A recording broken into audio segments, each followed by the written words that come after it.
కావాలి మీకు? విశ్వనాథ్ గారు. ప్రిన్సిపల్ గారా? యా, నన్ను కలవమన్నారు. ఐఎమ్ సంపత్. ఓ, ఇలా వెళ్తే క్వాడ్రాంగిల్ వస్తుంది, ఎడం వైపు 2 రూమ్. తెలుసండి. మీరు అడ్డంగా నిలబడింది మా స్టాఫ్ రూమ్ కి వెళ్ళే మెట్లని కూడా తెలుసా మీకు? సారీ. That's okay. మీరు ఇంగ్లీష్ టీచరా? మీకెలా తెలుసు? యూజువల్ గా బాగుండేది వాళ్లే కదా. క్వాడ్రాంగిల్, ప్రిన్సిపల్ మీకు తెలుసు కదా?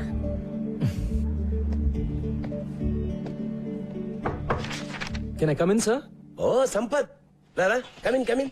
ఎన్నాళ్ళకే ఎలా ఉన్నారు? Fully fit. నువ్వెలా ఉన్నావు? ఫుల్లీ అన్ఫిట్ సార్, చూస్తున్నారుగా. నీలో నేనేం చూస్తున్నావు నీకు తెలిసే ఛాన్సే లేదు. రా కమాన్.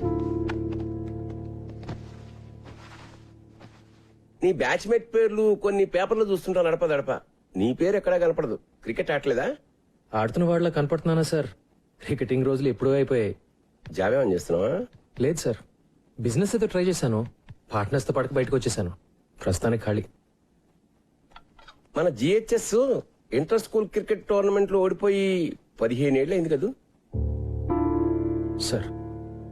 నువ్వు మన క్రికెట్ టీం కోచ్ గా ఉండి మళ్ళీ ఆ కప్పు తెచ్చి పెట్టాలి సార్. మళ్ళీ మనం ఇంటర్ స్కూల్ ఛాంపియన్ అవ్వాలి. ఆ బాధ్యత నీది. నీకు 3 నెలల టైం ఉంది. ఎప్పుడు స్టార్ట్ చేస్తున్నావు? సార్ మీరేమీ అనుకోకండి సార్, నేను బ్యాట్ పట్టుకునే చాలా రోజులైంది. ఇప్పుడు ఈ కుర్రాళ్ళకి కోచింగ్ ఇవ్వగలనని నేను అనుకోవట్లేదు సార్. నువ్వు అనుకుంటే ఏం లాభం? నేను అనుకోవాలి. నేను అనుకుంటున్నాను. అంటే నా ఉద్దేశం అది 3 నెలల్లో నన్ను వదిలేండి sir please. Appointment order type కూడా చేయించానయ్యా, నన్ను కాదనమని. అది కాదు సార్. మీరు సంపత్, ఇది క్రికెట్ టీం ఛాంపియన్షిప్ గెలవడం గురించి మాత్రమే కాదయ్యా, విషయం చాలా పెద్దది. సార్ నేను అనేది గారు, విశ్వనాథ్ జీ దొరికారు. Please come. బాగున్నారా? ఫైన్. ఏం లేదు సార్, విషయం చిన్నదే. దానికి మళ్ళీ ఫార్మల్ బోర్డ్ మీటింగ్ ఎందుకని అందరం మీ దగ్గరికి వచ్చాం. హలో. మీరు ఎలాగో ఓకే అనేస్తారు అనుకోండి. కూర్చోండి సార్, కూర్చోండి. ఏమీ లేదు సార్, మన ప్లే గ్రౌండ్ వేస్ట్ గా పడుంది. దాంట్లో చిన్న కోచింగ్ సెంటర్, అదే ఎంసెట్ ఐఐటి లాంటి ఒక కోచింగ్ సెంటర్ కట్టి పిల్లల్ని పేరెంట్స్ ని అట్రాక్ట్ చేసాం అనుకోండి, నా మాట నమ్మండి, సంవత్సరంలో మన స్కూల్ జాతకం మారిపోతుంది. అంటే ఏమంటారు? కిరీట్ గారు- సార్, ఇప్పుడు మన పిల్లలు మరీ దారుణంగా తయారయ్యారు సార్. నిన్న కాక మొన్న ఒక చిన్న గదిలో ఐఐటి ఎంసెట్ కోచింగ్ సెంటర్ పెట్టినట్టు కూడా వెళ్ళని చూసి నవ్వుతున్నాడు సార్. అదిగా సార్ నేను చెప్పేది. కోచింగ్ సెంటర్ల పేరుతో పిల్లల్ని గదుల్లో కుక్కి ఊరికే పాఠాలు రుబ్బిస్తే అది చదువుగా సార్. జిహెచ్ఎస్ అలాంటి స్కూల్ కాకూడదనే నా బాధ. సార్. ఎడ్యుకేషన్ అంటే అన్ని ఉండాలి సార్. అదే జిహెచ్ఎస్ ఫిలాసఫీ. ఆటలు, ఎక్స్ట్రా కరిక్యులర్ యాక్టివిటీస్ లేకపోతే పిల్లలు మగ్గిపోతారు. జిహెచ్ఎస్ ప్లే గ్రౌండ్ ఈ స్కూల్ చరిత్రలో చాలా ముఖ్యమైన భాగం సార్. గొప్ప గొప్ప ఫిలాసఫీలు అమలు చేయడానికి మన చారిటీ అని నడపట్లేదు సార్. అయినా మీరు ప్లే గ్రౌండ్ గా పిలిచేది కొన్ని కోట్ల ఖరీదు చేసే జిహెచ్ఎస్ రియల్ ఎస్టేట్ ప్రాపర్టీ.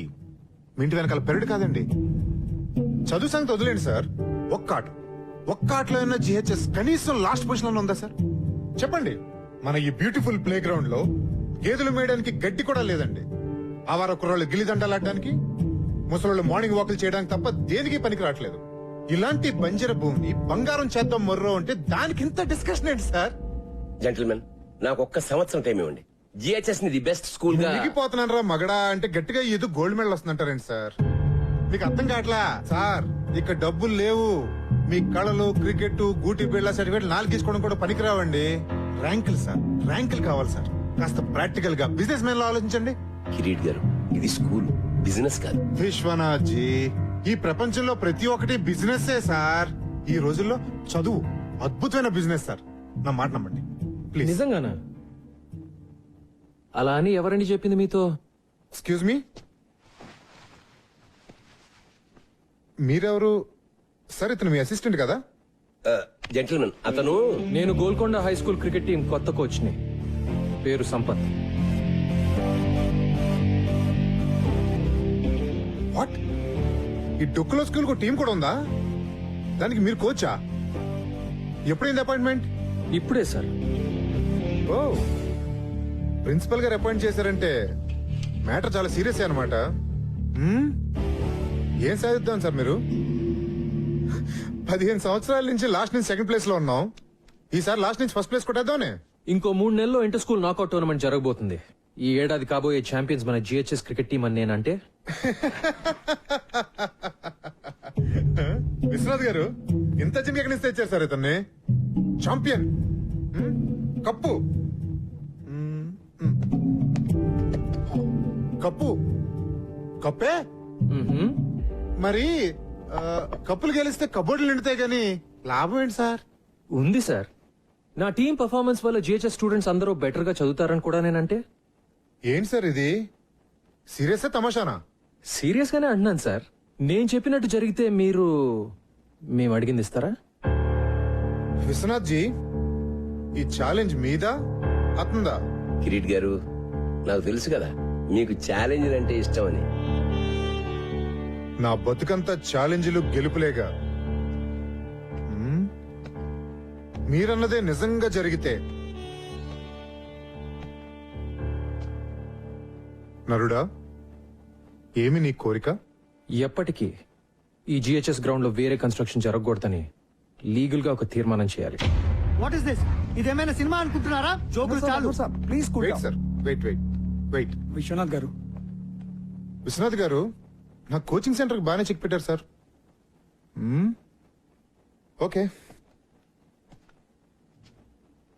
ఒక్క రూల్ ఏంటంటే మీ దద్దమ్మ టీం ఓడిపోతే మీరు మీ గురువు విశ్వనాథ్ గారు రిజైన్ చేసి వెళ్ళిపోవాలి. మళ్ళీ దరిదాపుల్లో కనపడకూడదు. ఒకవేళ నేను ఓడిపోతే ట్రస్టీగా రిజైన్ చేస్తా. ఓకే? పర్ఫెక్ట్. 3 నెలల్లో మీరు నేను. So the meeting is over. ఏదనుకుంటే చాలా ఎక్సైటింగ్ గా జరిగింది కదా. కృష్ణాజీ, బయలుదేరతా. All the best champion.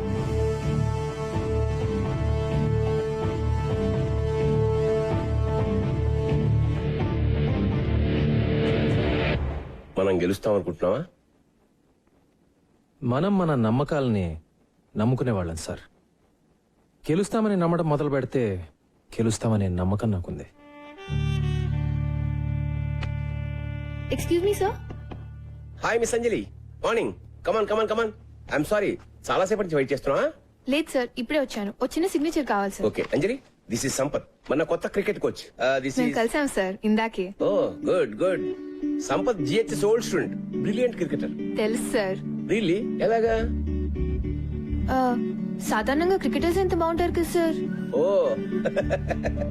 Is it? Glad to have you here. Thanks sir. నేను మన ఫెసిలిటీస్ అన్ని ఒకసారి. షూర్. జానివా, జీ సాబ్. 3:30 కల్లా ఆ క్రికెటర్ కుర్రాళ్ళందరినీ మన గ్రౌండ్ కు రమ్మని చెప్పి నోటీస్ టైప్ చేయించి తీసుకో. ఓకే సాబ్. ముబారక్ సాబ్, ముబారక్. ఇప్పుడే తీసుకొస్తాం సాబ్.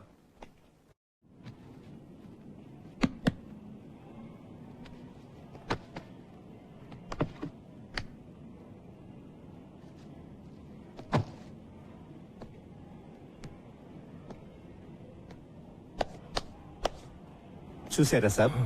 చూశానులే, చెత్త కుప్పలా ఉంది. ఈ స్కూల్ లాగానే. ఏమైంది జానేమి మన స్కూల్ కి? ఏం చెప్పమంటారు సాబ్, అన్ని ప్రాబ్లమ్సే. మీ 10th అయిపోయిన ఏడాది విశ్వనాథ్ సాబ్ కూడా వెళ్ళిపోయారు. ఆ తర్వాత ఏమైందో. వచ్చిన ఒక ప్రిన్సిపాల్ మంచివాడు లేడు. డబ్బులు తినేటోళ్లు ట్రాన్స్ఫర్లు చేసుకుని వెళ్ళిపోయేవాళ్ళు. ఒక్కడు టీచర్లు పట్టించుకునేవాడు కాదు.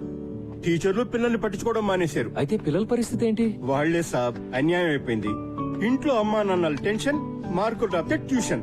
స్కూల్లో పట్టించుకునేవాడే లేడు.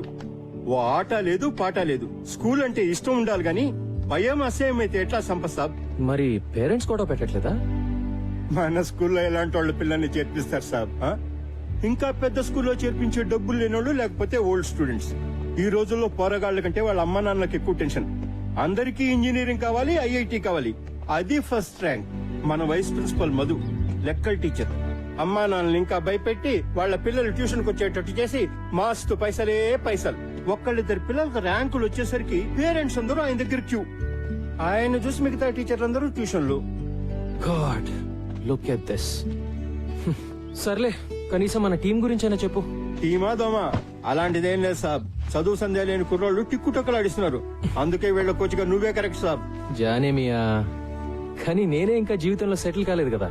ఎందుకంటే నువ్వు డబ్బు వెనుక పరిగెత్తావు. నువ్వు ఏది నమ్మితే అదే చేస్తావు. అందుకే విశ్వనాథ్ సార్ నేను పిలిపించింది. చెలియే. ఓకే, 3:30కి వద్దాం. ఏం చేయాలో చూద్దాం.